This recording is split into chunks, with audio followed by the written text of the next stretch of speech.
All right, everybody, welcome back to the Connected to the Webb podcast. I've got a super fun episode here today. This smaller gentleman sitting on the other side of the bar from me has had a lot of memories over the years, some fun stuff, and we've had a lot of transition to our relationship from just meeting each other at college and then a lot of other stuff we'll talk about today. But want to appreciate your time you're giving us right now for coming back. We're going to try to keep this as little as we can because Brian and I have a tendency to drag conversations on because we just blink and it goes, but we're going to have some fun. Brian, you are not here because we're friends. You're here because you have a business, and I'm talking about local businesses. Turd Burglar LLC. Yep, that's right. If you would have asked me 6 months ago if one of my guests would have had the word turd in it, I would not have passed that bet. But this is a funny story, man. But I don't want to go there yet.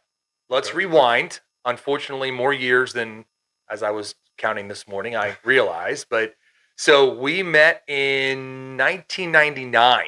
Yes. Right. You're just a Jersey boy at Towson. Freshman year of college. Freshman year of college, right? So we met, both went to Towson University. Obviously, I'm from Maryland. You're from Jersey. Yep, New Jersey. And River, New Jersey. Did we meet in the dorms? Yeah, I think somehow. I think Steve. Yeah. With between my roommates and my friend, our other friend Lee, who all became kind of part of it. Was just kind of, I think at some point it was either in the dorms, just walking around campus, or just kind of like social life or whatever. We just kind of all hit it off. I was recruited to play football for Towson. I played left tackle. So you were hanging out with some buddies. Did you go to high school with little Steve? Yes. Okay. Yeah. So there was a group of us. There was about, I think, 9 of us from my high school that all came to Towson. Steve was one of them. We were supposed to be roommates. It didn't work out, but that's what it was. Steve was roommates with Jono. And you were across the hall from John. Yep. That's how the whole in Residence Tower. Yeah. We're at the point now where we don't remember that as well. It was 26 years ago. Oh. My buddy Jono and I were caddy corner in quads. We kind of met each other. We're hanging out, and then they would play video games till 3 a.m. every day. And then Brian would meet there with his buddies to see his friend Steve, who was my friend's roommate, not a high school friend, just a buddy I met at Towson. And then we all started having fun and just hanging out, and then boom, here we are. It definitely started with the video games. Or Age of Empires, I think was the name. Oh my gosh. Yeah, man. We put hours, 4 in the morning, so we're like, jeez. Which, by the way, I think there's another one about to come out for the first time in like 20 years. Really? Yeah, I mean, not on my radar yet, but we'll see. But yeah, I remember trying to cram in those rooms because they weren't that big. Those rooms were not that big. Trying to cram in there, and I'm not a little guy. You're not a little guy. Lee wasn't a little guy. Even Steve was a taller kid. And we're trying to cram in those double bunk things and all watch, and that was cool, man. Then we would play across campus with each other. That was like the beginning of cable internet. So we had like cable internet if we were to play. Like I could play. We are really aging ourselves now. That the beginning of internet connected gameplay. Oh my god! And do you remember like Instant Messenger? Oh yeah. AOL Instant Messenger. Yeah. I didn't have a computer. I'm from the country. I didn't have an internet. I didn't have HBO or a computer. I got to Towson, and I could have 8 conversations plus on my computer screen across my campus at the same time. I was sucked in. The original doom scrolling for me was just flipping between conversations. I even tell people I got so fast at typing because you hit Alt-Tab to go between conversations, and I'm typing to you. Alt-Tab, typing to Jono. Alt-Tab, typing to my girl, who I ended up marrying. But all this crazy stuff. And Joe, how do you type so fast? Instant Messenger. Trying to have 10 conversations at once. Yeah, I remember I took typing class in high school, never figured it out. Man, we had AOL. You learn real quick, Someone's like, ... Yo, did you get my answer? Did you get my text? And I'm like, I'm trying, man. I'm trying. Oh, that was a different world, man. So that was 99. You graduated in what, 4 or 5? Officially 2004.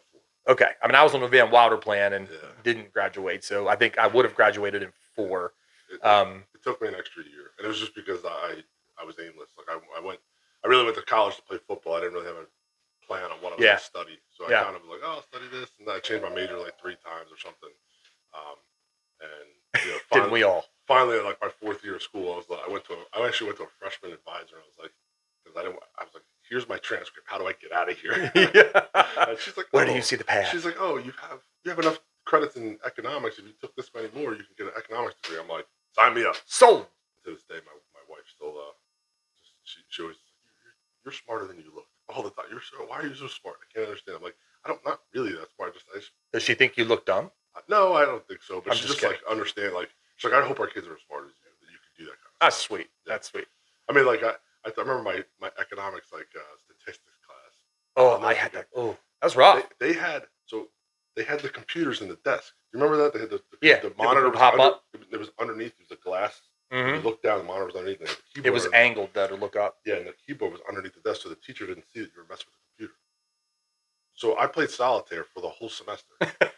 Like, I never paid attention to anything. And I walk in, there's an exam. I'm like, don't bombed them. Go into the final. I had this sociology professor say, if you just talk to the professors, they'll help you out. They'll work with you. I said, okay. I remember going there and I said, hey, is there any way I could pass your class? She's like, you have a 40 average. I'm like, you're saying there's a chance. She's like, no. I said, oh, really? There's no way. She goes, listen, the final's cumulative. If you could pass the final, I'll pass you in the class. I got a C+. Dude, there it is. C+. I passed the class. And what did we learn in Towson? C's get degrees. Oh, I'm not advocating for C work, by the way. My children have A averages. I know yours do too. Yeah. So we're not going there. But just the fact that I was able to cram in a semester's worth of and get enough to get a C was pretty impressive. Dude, that's great. And I obviously knew that story, but I forgot about that because we're just getting there. Yeah, that's nuts. So here we are, 2025. You've got beautiful wife, 4 children. 4 boys. And give my audience kind of a a Cliff Notes version of how long that process took to start, and then you guys made up for lost time. So me and my wife got married in 2009, October 2009. And Happy Grace, right? Yep. Happy Grace at the Band of Inn. Yep. Really, really lovely place. After that, we decided we're gonna take a year or two before we start trying to have children. Kind of enjoy each other and our new life together. After that, we were like, all right, we're ready. Let's start this process. And for like 3 or 4 years, we weren't able to get pregnant. It was like daunting on her, especially my wife. She was like, just couldn't figure it out. So we started having some tests done and stuff like that, and we were able to. It turned out that we're going to need help. We're going to have to go through some fertility treatments in order to have our children, if we're going to have any. So we started that process, and then that process was like another probably year and a half or so of going through the different testing and the different procedures and stuff to kind of get everything going. And if you see the new Andrew Schultz stand up, it is the perfect explanation of all that. The story of that.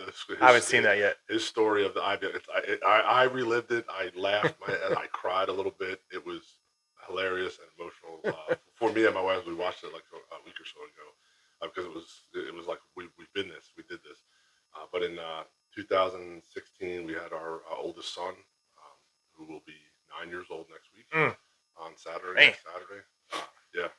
And after that, we said, all right, we want to do this again. In that process, so you get this IVF, you have to retrieve the embryos from the woman. They take this sperm from it, they put them together, they make the embryos outside, and they implant them back to the woman. That's the simple explanation of it.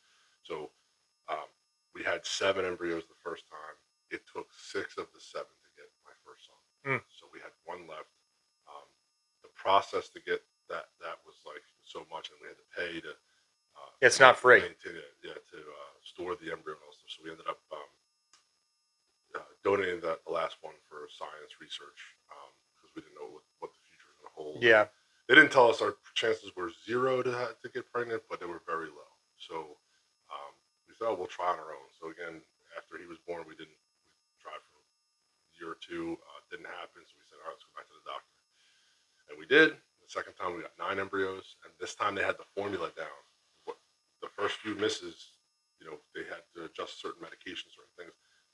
Well, the second time we went through, the plan was we put 2 in, certain medication cocktail, exact. And that changes from woman to woman, so they got to kind of figure it out. Right, exactly. Just based on whatever's going on. So, so they had 9.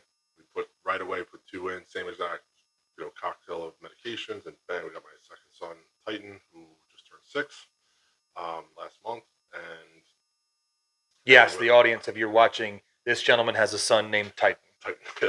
Not hard to understand that. And Toby, obviously, but yeah.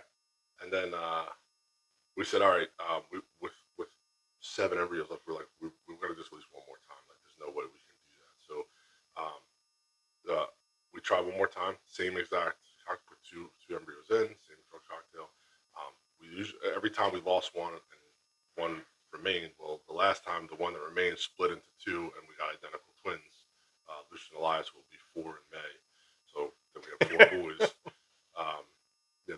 The names are Tobias, Titan, Lucius, and Elias. Love that. Very strong names for when strong. For when they're 6'5", strong like bull. When they're 6'5", 300 pounds. Are you 6'5" or 6'6"? I'm like 6'6.5". Okay, my kids were asking, and I was like, I bet it's 6'5", 6'6". Yeah. And I weigh about 325 or so. A little less now. Well, no, that's about where I was. I was actually close to 400, but I got down to 320, 325 right now. So, yeah. So that was our process. And then when we had the last 5 embryos left, we were like, I turned 40 just before the twins were born. Like, yeah. Well, no, I just turned just after. They were born in May. I turned 40 in September. So I was like, well, I don't want to continue to have kids into my 40s. And never mind, 4 was, 4's a lot. Oh, yes. Especially twins, because 2 at a time. When you start making doubles, it's time to quit. So we decided to the last 5 embryos, we put those up for adoption, which is the same process as adopting your own child. That's amazing. Because it was, because it's your DNA. If they were ever born, they're biologically your full set of DNA. Our children. Mother and father, full set of DNA. Yeah, and cool story with that is that another couple adopted all 5 of ours and 1 embryo from another couple at the same time. They had the 1 and 1 of ours put in the mother, and both made it. So they had twin girls, who one's not ours, but one's biologically ours. And the only reason why I found that out is because when they both made it, the mom wanted to know which one was which to know the medical history. Yeah. So they requested a DNA sample from me and my wife, which we the dots got connected at that point. We provided, and they were able to put it together. And it turns out they actually live in Arlington. The father's a Marine who works at the Pentagon, and currently, they move around, but currently at the Pentagon, and we got to meet her, which was pretty cool.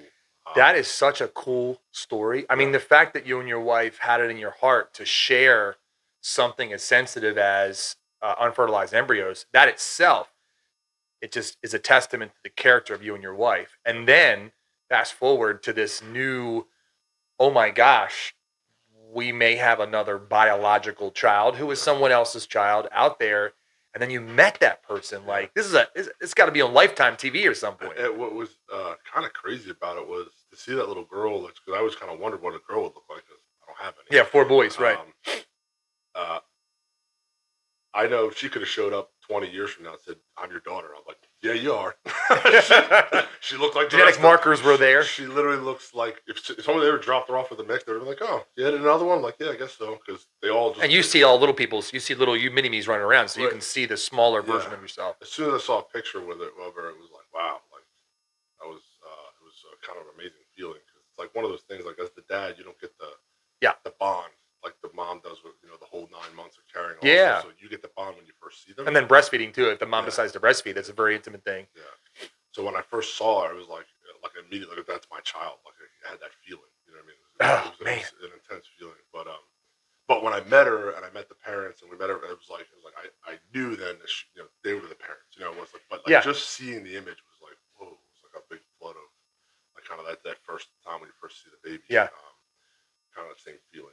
So that was pretty cool. But then, so they were a little older when they had her. I think the mom was just about 40 years old, and she had the twins, and they weren't in the ability to have any more at that point. So they gave them back up, our 4 back up for adoption, and they were adopted by another couple who kind of the same as us. They put 2 embryos in the mom. They have one.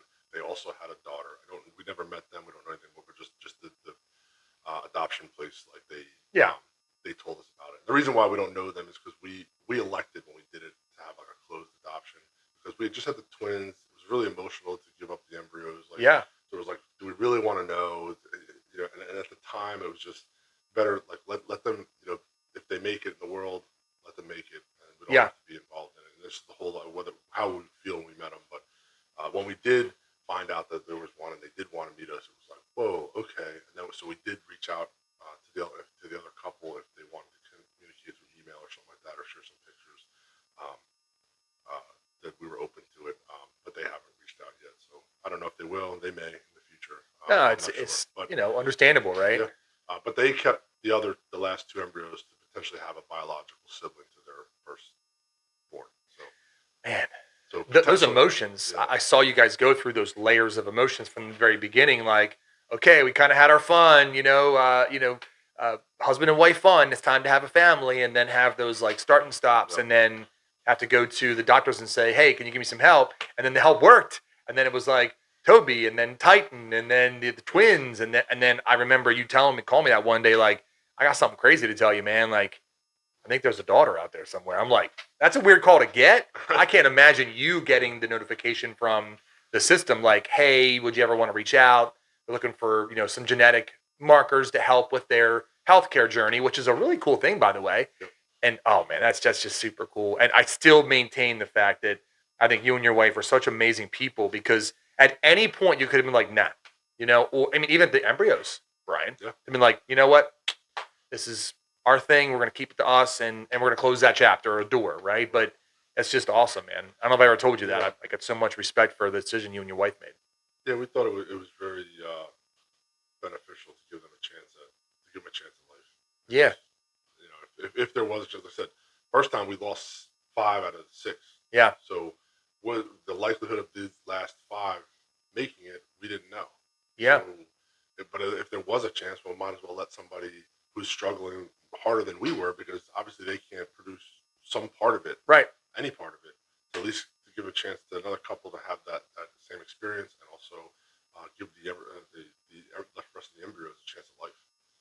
Just gives me hope for this world, man, because there's a lot of people that have these negative thoughts, negative emotions, negative actions, but to have a family like yours, at that point, it's had success, right?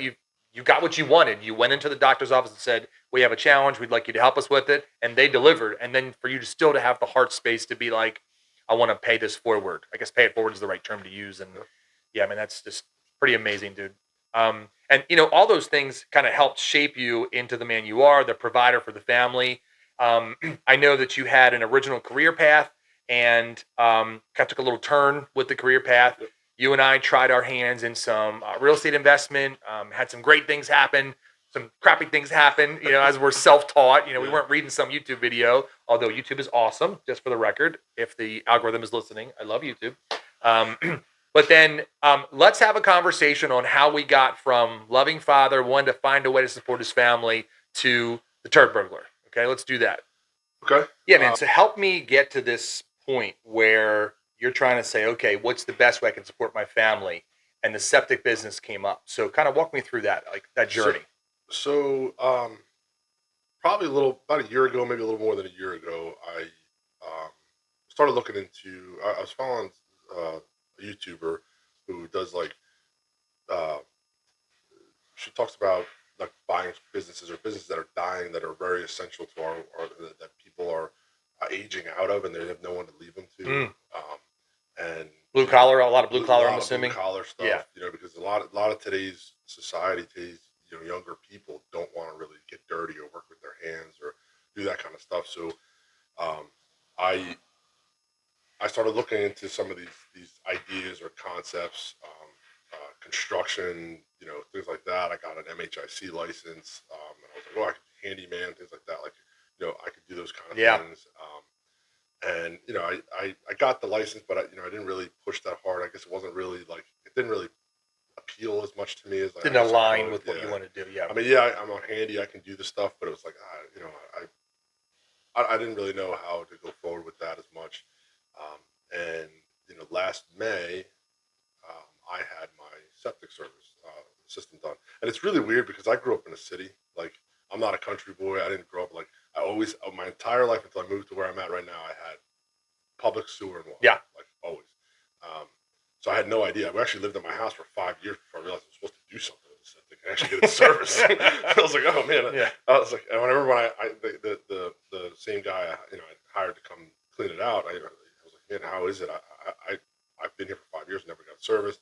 I don't know how. Is it okay? Yeah, is it okay? Yeah. Like, is it in good shape? Like the people for me that they didn't mention anything about whether You don't even know how long they did it. Yeah, So it could have been even more. He said, well, he said it would end up being okay, but it was only just me and my wife in this house. Even though it was a bigger, it's a 4-bedroom house, but at the time we hadn't had any kids or anything. Now, if I waited 5 years, yeah, it'd be oh bad yeah, with 4 kids with 6 people living in the house. oh yeah.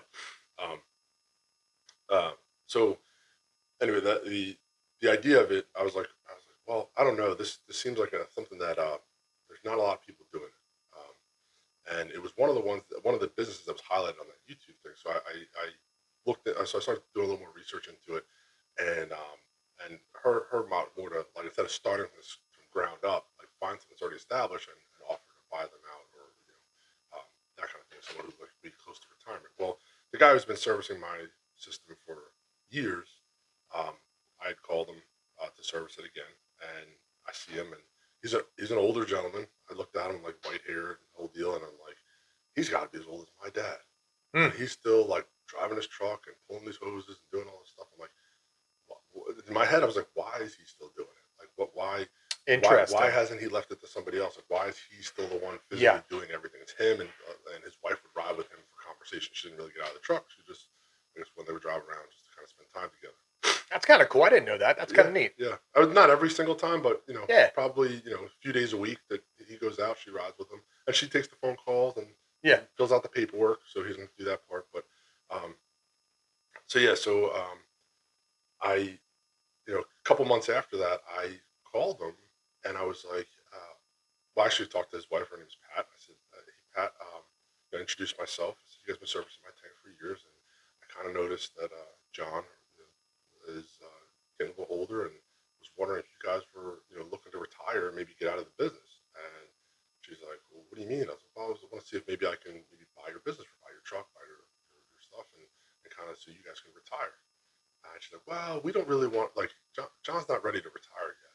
I'm like, oh, okay, well, I'm not trying to be insulting. She's like, yeah, a few people try to offer to buy us out. We're not really interested in that. And I was like, oh, okay. Well, would you mind, or would John mind teaching me the business? Like, I'm not gonna ask for any pay. I just want to come. I'll ride. I'll help him out. Just like a shadow. Yeah, just shadow him and just kind of like learn, because it could be. I'm like, I don't know what I'm getting into. This could be the most disgusting thing in the whole world, or it could be not that bad. I didn't know. Yeah. So I said, well, at least if I do this for a couple of days or whatever, I'll. So for a couple months, he would call me every so often, like, hey, you available to help me out? I'm like, yeah, and I would just go help him for free. I'd help him pull hoses, and and he'd show me how the truck operated and that kind of stuff. And is he a bigger guy, like muscular? No, he's a tiny man. He might be like 5'2" or 5'3" total. Because those covers are heavy as hell. Yeah, the covers are heavy, and that's what he told me. So it turns out, like I said, he had to be as old as my father. My father's 77. John's actually 5 years older than my father. He's 82 years old. This man's 82 years old, 82 years old, owns his own business, is out there pulling off septic covers, and just doing his thing. Dragging hoses off the truck. And never mind the fact that I said he's shorter, so when he puts the hoses up on the truck, everything's over his head. He's got to lift over. Like me, it's about my eye level. But for him, it's up above his head. Towards the end of when they said they didn't want to sell, I said, well, I want to get into the business. I'm going to buy my own truck and get started. And they were very much okay with that. And then October, I had passively looking for a truck. I didn't have a CDL license yet, so I couldn't even drive the truck. One. But I said, well, I found a deal on one in October. It's a couple hours away. My brother had a CDL license, so he actually we ended up buying it. And he actually drove it home for me. Mm-hmm.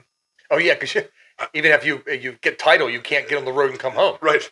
So unless I pay someone to tow it or whatever. Yeah, So me and my brother drove up there, and we got the truck back, and then in November, I got my CDL class. So the truck was sitting in my house for about 5 weeks, and all I could do was look at it. Yeah, yeah. I mean, I knew how to drive it, but I didn't have the license to drive, so I couldn't take it. And it wasn't right. You didn't want to start off with citations or something like that. So if I needed to move it on my property, I would move it from one spot to another. But beyond that, I didn't really take it anywhere. But then after that, I got my license. I got my registered. You got to register with the state to handle wastewater, and then each county you work in, you need to be permitted. So they have their own. They have their own set of permitting. So I got my permit for Hartford, Cecil County, and then Hartford County. By the end of December, so I was up and running. And at that point, with John, the last time I rode with him, he actually called right after I got set up. He actually called me because he had an issue with his truck, and he had customers that needed to be serviced. And he's like, "Can you come help me service these trucks?" So I actually picked him up in my truck, and we went. And he actually was the passenger this time. Oh, that's so funny! Circle of life kind of thing. and we did everything, and he helped me, and it was really good. Like the end of the conversation was basically, he's like, "I'm 82. The lids are not getting lighter. The hoses are not getting lighter." You ain't kidding. He's like, "They're just getting tougher every year for me to do this. I don't know how much longer I'm going to do this. So as things progress, as I start to step away, because me and this truck are going to retire together." He goes, but when as I step back, I will start giving you the accounts that I had and I managed." It was like really, like, it felt really good. I guess I showed him that I guess the people in the past he had a relative that tried to buy it from him. He said they just didn't seem to have the work ethic. Yeah. That he felt that he was willing to turn it over to. Those are his customers. Yeah, there's his customers. There's something he built, and it's crazy as John's story is because John worked at the quarry as a heavy machine operator, right? And he retired, and he was retired for so many years. And I guess his brother had a septic business or something. He was kind of working with him. His brother kind of got tired of him hanging around. He said, "Just buy your own truck and do your own thing." So that's what he did. Okay. And at 68 years old, he started the business himself, and he's been doing it for 14 years. So that story alone, but I'm like, a man that's 68 years old starting this business out, and he told me like when he was rocking and rolling, how much money he was making, and he was bringing in, doing 5-6 jobs a day, 5-6 days a week, consistently. I was like, man, I started doing the math. I'm like, that's over $1,000 a day, easily. And I'm like, once it's well established, yeah. I'm like, that's really. And good. he started at 68. 68. What a cool American story, man. Yeah.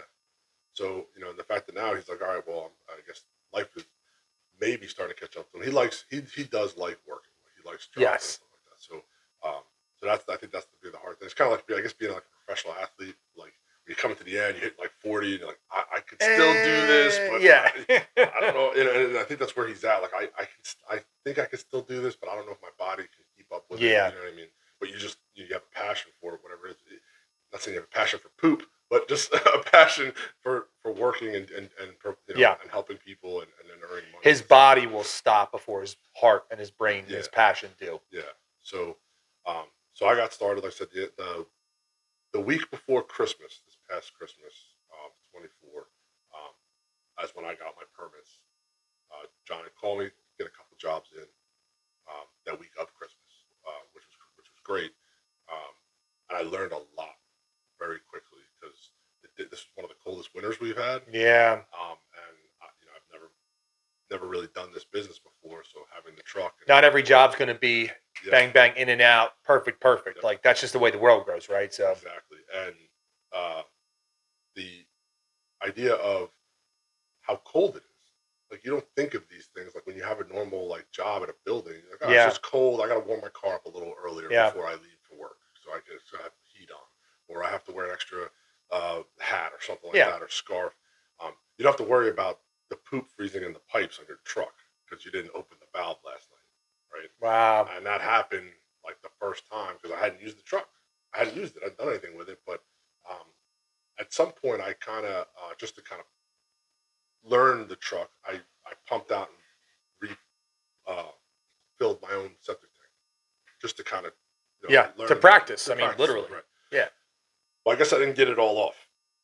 So so there was enough in there that the main pipe froze solid. Ugh. And I had loaded using a different valve, the truck full capacity, and Oh, we get to the dump site to get rid of it, and we couldn't get it off because the valve to dump it out was frozen solid. And you're talking about a 4-inch pipe frozen solid with poop water, poopsicle, if you will. I said poopsicle. So we had to go. So we went back to John's house, and he lives back in the woods a little bit. We're in the back, facing the woods, with a digging bar and a sledgehammer, like beating this thing, trying to get the poop, the thing unfrozen. That solid mass of ice to get the liquid off the truck, because it was still going to be below freezing. Yeah. So the whole thing could potentially freeze solid, and then it could break the tank. Things you don't think about, like steel tank, water's not going to break it. Well, it could. Yeah. So we've had single digit weather in January, February this year, which was crazy because we usually have that maybe a week of the year. Maybe this year it's been like a month at a time. It's kind of crazy. So that was one of the hard lessons I learned, is that every night when you're done, if you work that day, you have to open all the valves up and put a bucket underneath or something to kind of catch whatever's coming out. But that's better than the valves freezing solid. Yeah. Because when that happens, you're SOL. So as you're getting into this business, at any point let's just be honest, did the smell and the reality of the gray water you're dealing with ever get to you? Was it ever like, man, like if this pipe bursts, it's going to be crazy. I'm going to be up Schitt's Creek. Sorry, we're going to have a lot of those jokes before this thing's over.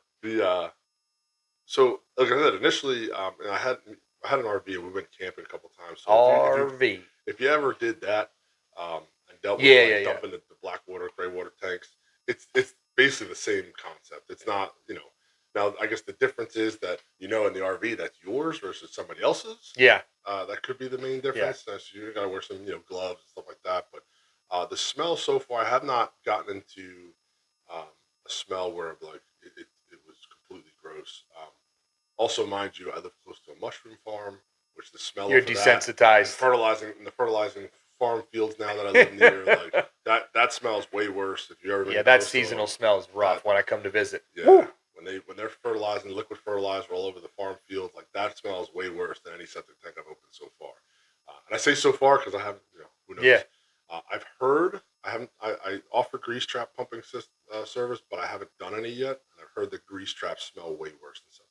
Because it's all kinds of stuff. Because it's all kinds of and it's aged in there. Yeah, and it's just, so the smell of that, they say, is way worse. But I haven't serviced any of those yet. So when I do, I'll let you know. Yeah. I actually, I think it's been about a month now. I got a call from a customer that was like having an emergency. Their septic was back up at their house, and they were like, and he had his 2 teenage children at home. He was away. They were the ones that called. He told them to call me because they had serviced his tank like a month prior. And I was at his house, and I said, I'm still, like, the truck, I've had it for 6 months now, but like I'm still learning things about it as we go. And it had these valves on each side of the truck. I had a big T pipe that came out of the front of the tank, and I put a valve on each side of the truck, just behind the cab. So there were potential to pump off or discharge off of. I didn't really use them. The guy who sold me the truck said, I don't really use those. I would use the back of the truck, but they were just there. Okay. I was like, okay. So I didn't really use them either. Well, like I said, if you're not opening the valves, stuff could freeze. Yeah. So oh boy, I didn't realize that I wasn't opening those valves because I wasn't using those valves, so I just didn't think twice about it. Well, I was in the rear of his house pumping his system out. Yeah, the back where the septic tank is. So I can't see the truck. The house is between, in the way. And I pretty much pumped it out. And the last step is we kind of push some water back in, flush, to flush out the bottom slot, and then suck up the last bit. So I just reversed it to push the water back in. And I went back to check the tank, see how the water was going in. And as I came back around to reverse it again, there was a poop fountain spraying out the side of my truck. I mean, it was just water, groundwater spraying. I'm imagining like one of those chocolate things at a fancy wedding where it's just... And it was spraying hot. I ran around, and I said way worse than shit. That's for that time. Yeah. I was like, I was cursing. I was screaming. I didn't know what to do. I was just complete panic mode. I was calling anybody I could. I tried to reverse it from blow to suck to see if maybe it would. We'll leave that go. Yeah. You know, it just I couldn't figure. You were tinkering, troubleshooting at that point live, and it's still going. Right, and being so new, like I didn't experience this with John, and I tried calling him. He was out on the road. I couldn't get a hold of him. Oh, So and even when I did, he was like, "Not much you can do. You got to get a welder to weld it back together." But at the time when it's spraying everywhere, I didn't. I was just completely. And then heck with a welder. How do I stop the fountain? Well, luckily because the truck was pushing the stuff back into the tank, probably 80% of it went back into the tank. Okay. So maybe 100 gallons, maybe a little bit more than 100 gallons of water spilled on the front of the out of 1,000, 10%, maybe 10 to 15% of the water spilled on the front. It was just water. The ground is the natural filtration, so it will filter it out. It didn't get over everything. The smell, like I said, the smell, as soon as it stopped flowing, the smell dissipated. It smelled as it was going. Because it was so thin. Yeah. Once it was done, and that was my biggest struggle at that point was, one, I'm going to have to make it up to this customer. Who knows what he's going to want in return for this. And two, my truck's broken. I can't work. Your livelihood. Now what? So I started calling welders and different things that they told me I had to do to weld the pipe back together. Yeah. And had this idea of just taking the pipe off of the tank and just covering the hole with the pipe coming out. And that's what I did. And it's worked fine since. So I had a plan. Fingers crossed. Yeah. I had a plan to alter that pipe before this happened. But now I can do it, and I can actually make it the way I want. It was a 6-month project. It became a 6-hour project. Yeah. But since I was able to take it off and where the truck still works without it, I'm like, I'm good. I don't need to fix this. So I was able to continue to work. Now I was making it up to the customer, who was very reasonable and understanding. His biggest concern was that the water spilled probably within 20 feet or so of where his well is. So justifiably. There's he didn't know what effect that would have. There's potential that water could seep down the ground and end up contaminating the well. Sure. Which is why they usually put the well on one side of the house and the septic on the other side. And there's a distance that should be apart from each other.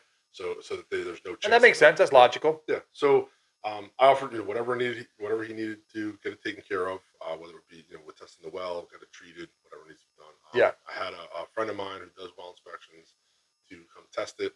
They tested clean, but that was only about a week or so, maybe after it happened. Awesome. So we're going to go like another month, and then we're just to make sure test it again, make sure it's still. You're going to go above and beyond. If it does come out, my friend there who does the well inspections, he said he would treat it for me, and I'm paying him for it, but but it just turns out it was lucky to find it. He does home inspections, and I called him to ask him if he knew anybody did well inspection. He goes, I can do well inspections, and I'm like, and I can treat them too, and I'm like, oh yes, thank good, what a savior.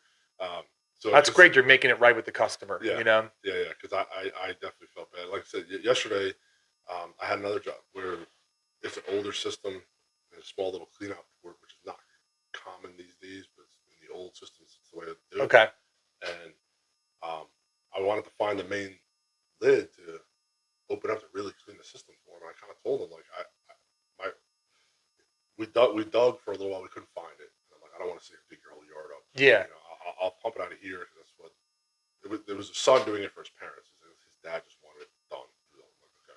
So you couldn't find the large cement cover anywhere. All you have is a little access port like this, and it was like it was a 4-inch hole, but it was right above the baffle. So I have a 3-inch pipe which would fit right down. There. Yeah. But because the baffle was blocking the 3-inch pipe. Oh, so I actually had to leave, go to Home Depot, get a 2-inch pipe, come back, put the 2-inch pipe together, put it in there, and a converter. And convert it from a reducer from 3 to 2 to get it in there. Yeah. I was able to do it. I told myself I can do it. I can't see. Since I can't see, I can only do what I could feel. Right. I'll do the best I can. So you'll hit the bottom, but you can't make sure you sweep. Can't do a clean sweep. Right? And hosing it down and doing all that stuff is not a question because I got this little hole. So I told him, I said, I feel bad because I can't give you the proper service. By doing it this way. But I'll do the best I can, and he was appreciative of that too. So that was like, it's even though it's a shitty business, like you still want to give, you still want to give the customer the service that they're paying. Nah, it's important. Right? It's important. It's not like it's a small hose in the back that just the water goes on there. Yeah. It is. Some people just freak out because they don't know. I mean, it is a natural thing, but if it's over a sensitive area under the ground, like the well or the drain field, like it's just great you're taking care of the customer. It's great that the audience gets to hear you say, like, heaven forbid something happens, 1 in a million, we're going to take care of you guys, take care of it the way it should be done. And that's your ethic as an individual. And it's one of the reasons why I talk about your family, because if somebody sees this and says, I'll give this guy a shot, they need to know that you're a family man and that you are going to their home, unless it's a business, which I'm sure you do that too. But it's somebody's home. So you respect that and you're going to take care of that customer. Okay. So now the question that I've been waiting the entire time you've been here for is, we're going to find out why. And I'm going to put your logo up when I edit this so they get to see how badass your logo is. We're going to talk about that logo and the name of your company, and we're going to have a little fun with it, okay? Okay. All right. Okay. So the name of your business is what? Turd Burglar LLC. Turd Burglar. Yes. Your logo is, and I'll put it up on the screen so everybody can see it, is a raccoon, making a theft. Stealing shit out of a porthole. Literally has a bag with so flies around it. I got to know, right? I've got to know. You're sitting down going, hey, I've got this great idea. I've got this truck. I've got a senior mentor person going to really teach me the ropes. Maybe one day give me some accounts. I'm going to get out there, hit the street. I got to have a name. I mean, you got a really cool last name, is Solar. You could have used some alliteration and had, Solar's Septics or Solar's Shit Tanks or all this stuff. Why Turd Burglar, bro? Where'd that come from? It's so epic, by the way. So that's the thing. Every other company I looked at is just somebody's last name, or it's like Miller Family Septics. There's Jones Septic. There's Chesapeake Septic or Mid Atlantic Septic or whatever. It's all just like very basic and it doesn't really stand out. And it's like everyone knows what we do.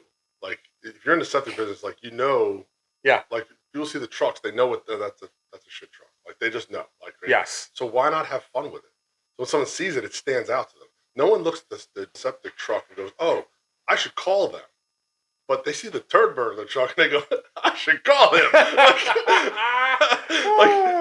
That's funny. Like, I've had people say, "I just want to use you because of your name." I mean, that's literally the dream of every business. Right. Like, I saw your name and I was like, that guy's taking my money. I don't care. Yeah. Like, I'm hiring him. Right. Which has been, pretty funny. And that, and just to have fun with it. So we were throwing around ideas for names. We wanted to do something funny. You're saying, wait, is your wife helping you with this process? Wife, yeah. Okay. We were throwing it out. I was like, I was going to come up with different things.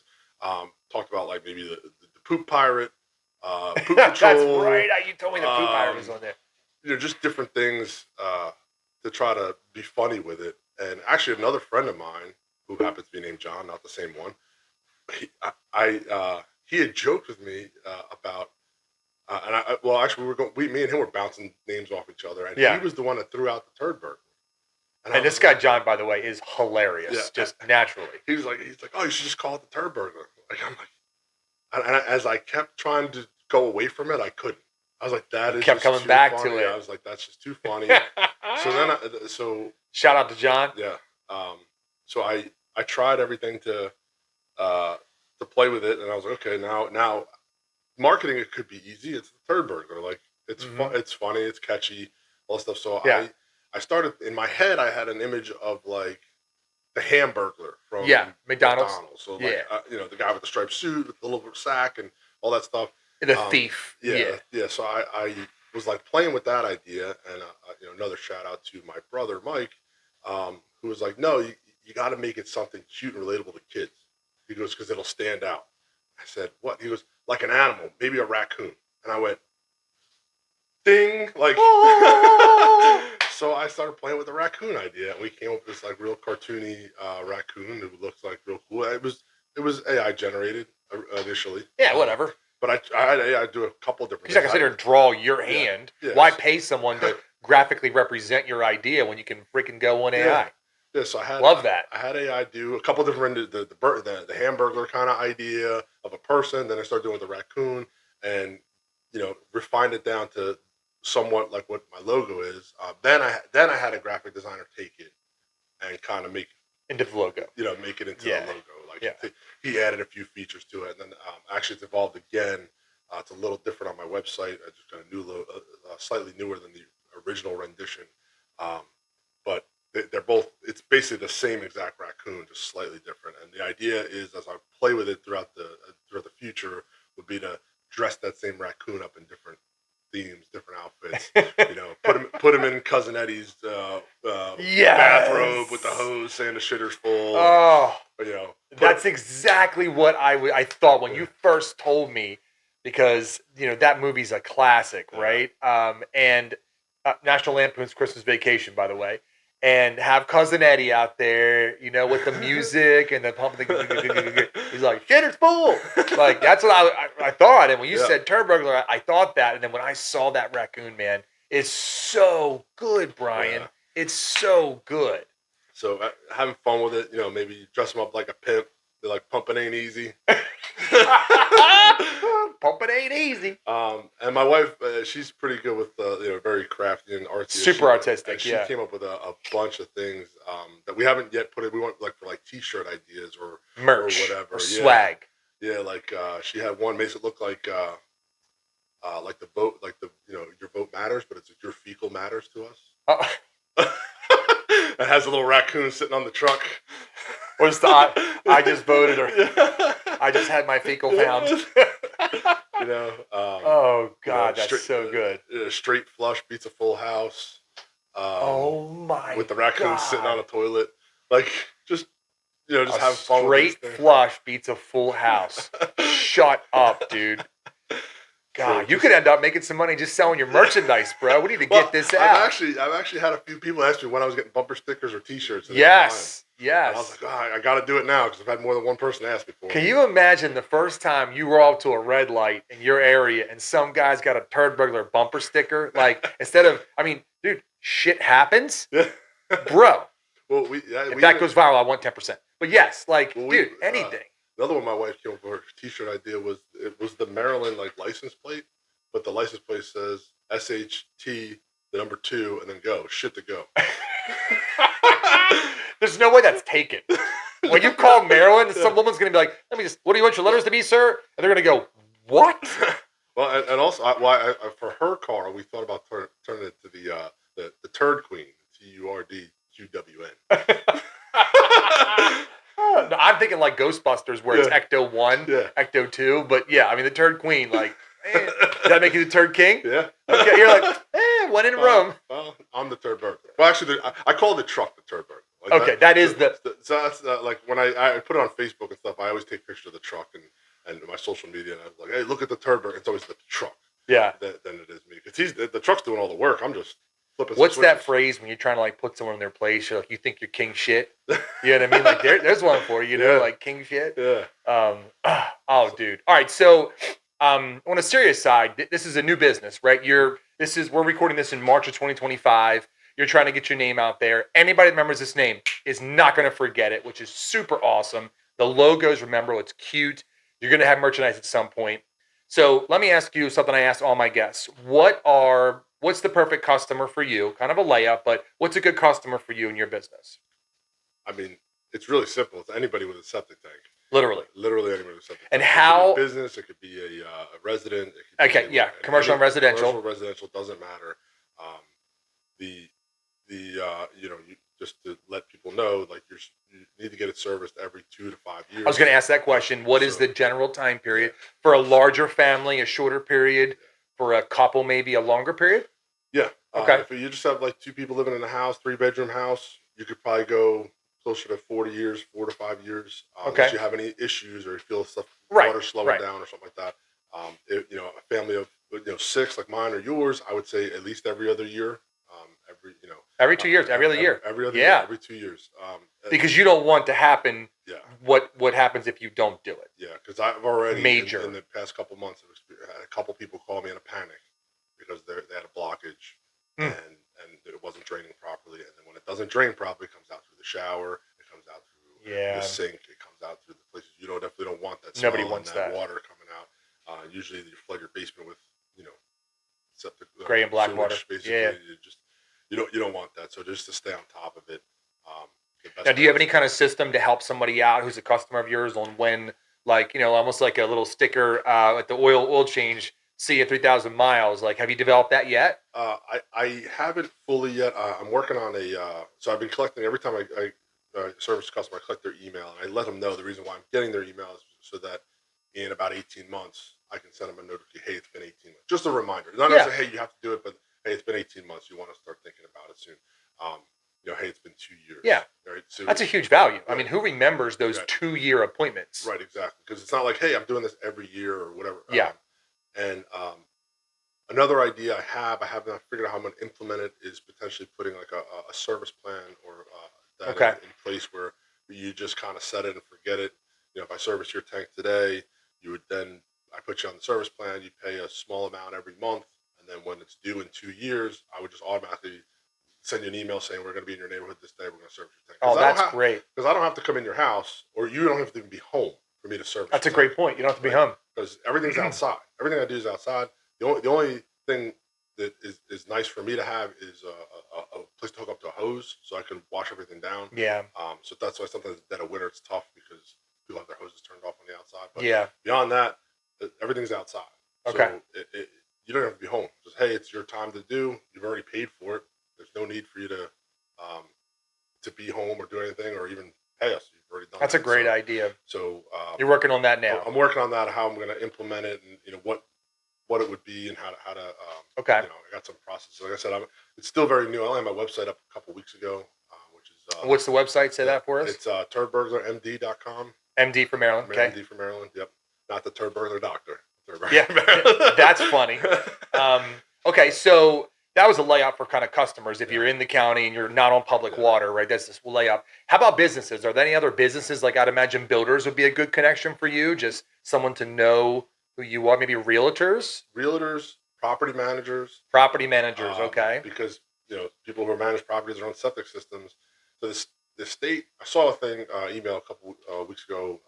Subscribe to stuff about septic systems, whatnot, with the state, and they have a property transfer inspection, which is mandatory. Okay. For transfer from one person to another when you buy a property. Okay. The state's looking to make that a potential tenant to tenant, right? Oh. So if you have a rental property and a person's here for a year, and next year they got to, but they're also looking to maybe mandate it being pumped out with a transfer of tenant or ownership.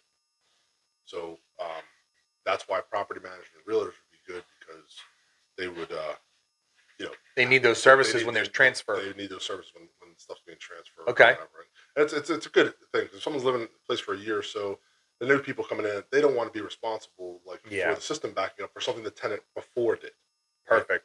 Right? So that's another. So landlords as well, residential landlords and commercial landlords, even if that doesn't go into effect as law, would be a good connection, because make sure it's on a maintenance plan or some sort, so that that's never an issue. Right. A commercial landlord never want to get that phone call, and there's going to be a lot of use because of public bathrooms. Okay, that's good. Also, I haven't done it yet, but I'm looking. I can do grease traps. So. You mentioned that earlier in the conversation. So restaurants or anyone that has that kind of grease trap. So your equipment can handle the gray and black water and grease. Yeah. So it's one or the other. So the same truck can do either one. You just can't mix them. Okay. So if I'm picking up grease today, then I'm picking up grease today. If I'm picking up septic today, and that's a waste management rule, I guess, with the county. You can't.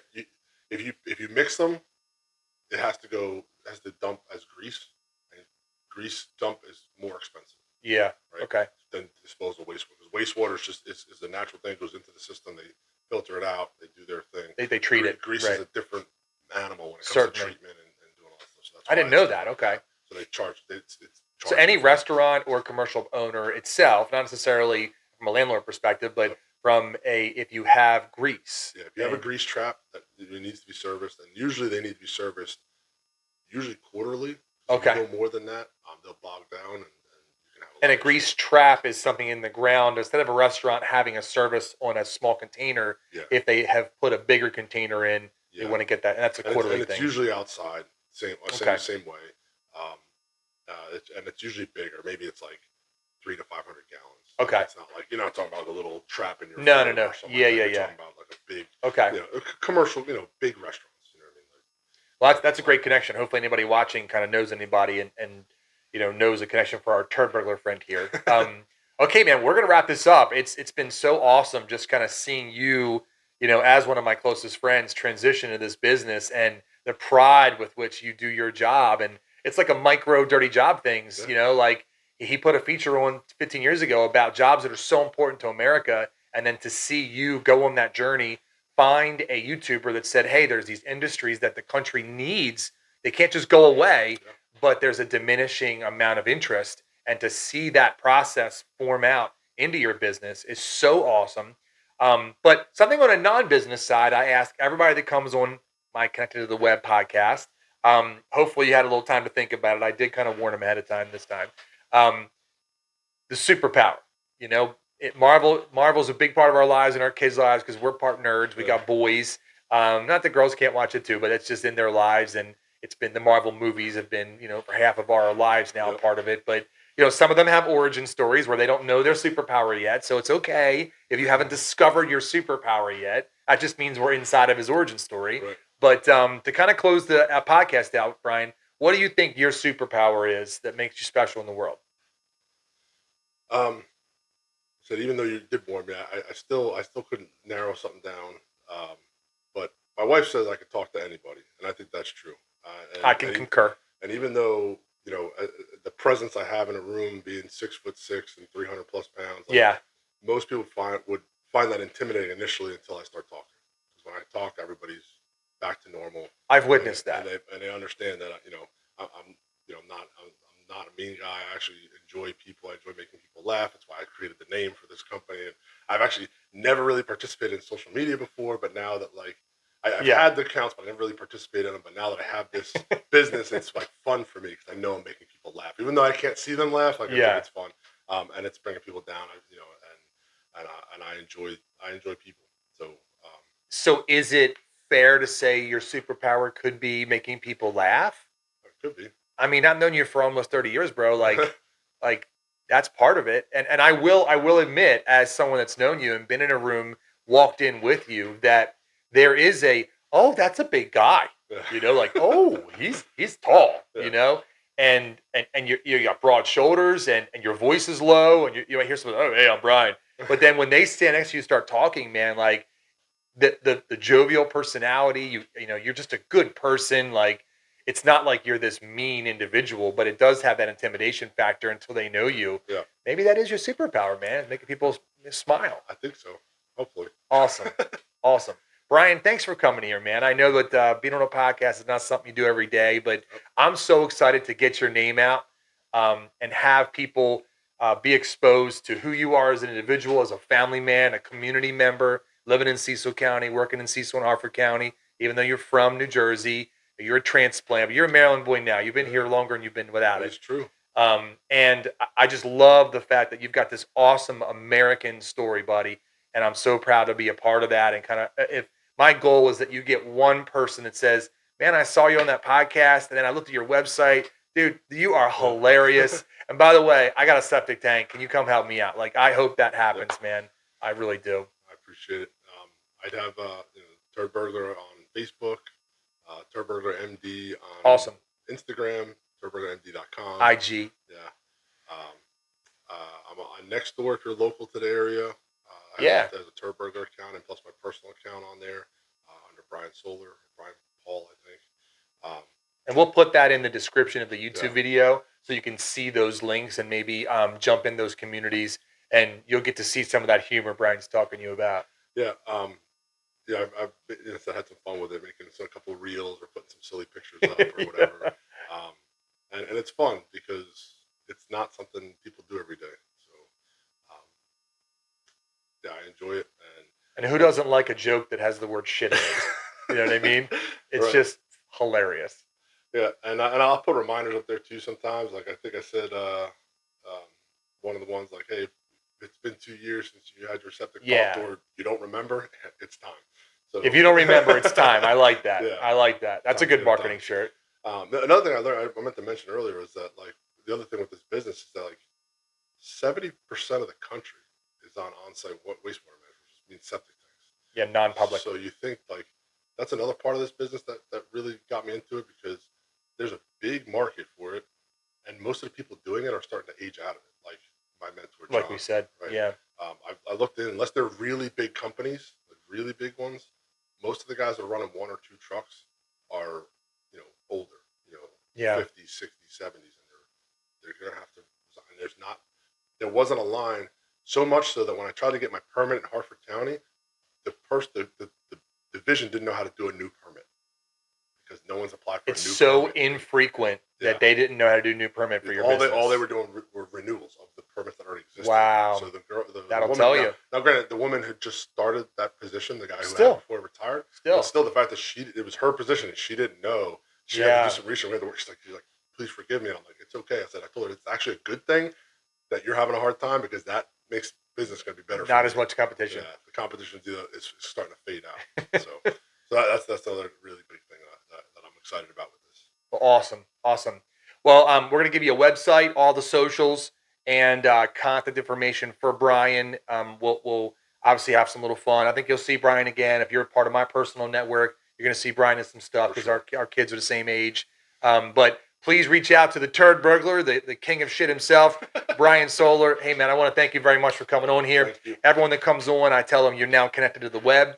You've been connected to the web since 1999, but everybody doesn't know that part. So I appreciate you, brother, coming here, man. And I'm proud of what you're doing, bro. And I hope to contribute a little bit to the growth of your company in any way I can, bro. I appreciate it. Awesome, man. Guys, thank you very much for watching. Hope you enjoy a lot of fun and don't mind the cuss words because it's industry-specific language, if you will. And I'll look to see you soon. I'll have Brian up in a couple of weeks after some other folks that are in February have been waiting to come out there. So thanks, guys. Have a great time. And you're connected to the web.